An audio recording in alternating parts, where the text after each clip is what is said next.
नमस्कार, मैं ममता जानी बीएमसी न्यूज लाइव में आपका स्वागत करती हूं। आज के हिंदी समाचारों के प्रायोजक है अल हिलाल हॉस्पिटल एंड मेडिकल सेंटर। समाचार विस्तार से। शिक्षा मंत्रालय ने 2025-2026 शैक्षणिक वर्ष के कक्षा 1 से शुरू होने वाले बच्चों के लिए पंजीकरण फिर से खोलने की घोषणा की है। अभिभावक 11 अगस्त से 14 अगस्त तक सुबह 7:30 बजे से दोपहर को 1 बजे के बीच ईसा टाउन स्थित मंत्रालय के हॉल में नामांकित प्रक्रिया पूरी कर सकेंगे। जिनेवा में अरब राजदूत की परिषद की बहरीन की अध्यक्षता में अरब लीग मिशन के मुख्यालय में अरब लीग और शांति विश्वविद्यालय के बीच शांति, विकास और मानव अधिकारों के में शैक्षणिक सहयोग और क्षमता निर्माण को बढ़ाने के लिए एक समझौता ज्ञापन पर हस्ताक्षर किए गए। महामहिम राजकुमार सलमान बिन हमद अल खलीफा युवराज एवं प्रधानमंत्री ने आज सिंगापुर के राष्ट्रीय दिवस के अवसर पर सिंगापुर गणराज्य के राष्ट्रपति महामहिम थर्मन को बधाई संदेश भेजा। आगे बढ़ने से पहले हम लेते एक छोटा सा break.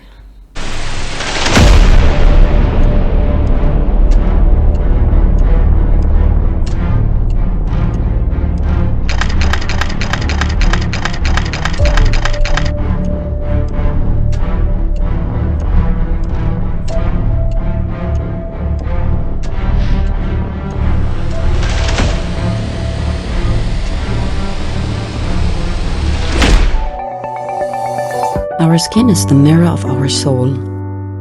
Our skin is our largest sensory organ. Our skin needs a healthy microbiome balance. This is regulated by its pH value, which protects the skin from pathogens, cold and ultraviolet rays.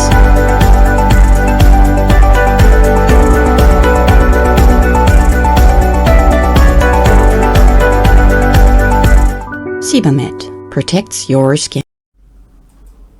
स्वागत करती हूँ एक बार फिर से BMC news live में और देखते हैं देश और दुनिया की कुछ खास खबरों की ओर। नगर पालिका एवं कृषि मामलों के मंत्री वायर बिन नासर अल मुबारक ने बहरीन स्थित लेबनान दूतावास के प्रभारी मीरान खालिन की स्वागत किया। मंत्री ने बहरीन और लेबनान के मजबूत संबंध पर प्रकाश डाला। उन्होंने द्विपक्षीय सहयोग को बढ़ावा देने के लिए खालवानी और के प्रयासों की सराहना की और उनके भविष्य के प्रयासों के लिए शुभकामनाएं दी। अमेरिकी राष्ट्रपति डोनाल्ड ट्रंप ने भारत पर भारी भरकम टैरिफ लगाने के फैसले से अमेरिका में ही उनकी नीतियों पर ही गंभीर सवाल उठने लगे हैं। विशेषज्ञों का मानना है कि ट्रंप के इस कदम से न केवल भारत खफा है बल्कि अमेरिका के लिए भी भारी नुकसानदेह साबित हो सकता है। ट्रंप के इस कदम को रूस को चोट पहुंचाने की कोशिश के रूप में देखा जा सकता है, लेकिन जानकारों ने कहा है कि उसका उलट असर हो सकता है, जिससे भारत, रूस और चीन के बीच करीबी आ सकती है। ऑपरेशन सिंदूर के दौरान भारतीय वायुसेना के कार्रवाई को लेकर वायुसेना प्रमुख अमरप्रीत सिंह ने एक बड़ा बयान दिया है। उन्होंने कहा है कि ऑपरेशन सिंदूर के दौरान हमारी सेना पाकिस्तान के 6 विमानों को तबाह कर दिया था। गिराए गए विमान में पाकिस्तान के 5 फाइटर जेट्स और उसके जासूसी विमान AWACS था। वायुसेना प्रमुख ने कहा कि हमने इस ऑपरेशन के जरिए पाकिस्तान को साफ साफ मैसेज दे दिया है। आगे बढ़ने से पहले हम लेते एक छोटा सा ब्रेक।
स्वागत करती हूं एक बार फिर से बीएमसी न्यूज लाइव में और देखते हैं देश और दुनिया की कुछ खास खबरों की ओर।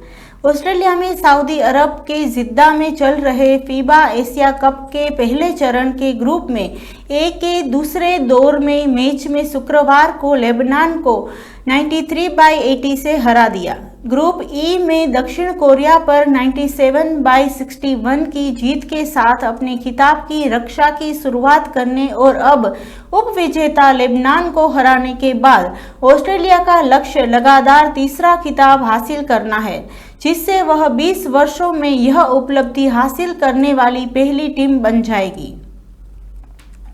मौसम विभाग ने कभी कभी बादलों के साथ गर्म और आर्द्र मौसम का अनुमान लगाया है।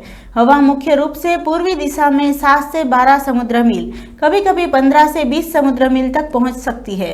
दोपहर के समय दक्षिणी दिशा में 25 समुद्र मील तक पहुंच सकती है। चेतावनी तेज हवाओं के लिए है।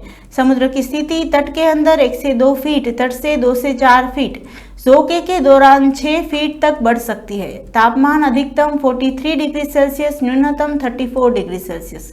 आर्द्रता अधिकतम 90%, न्यूनतम 30%।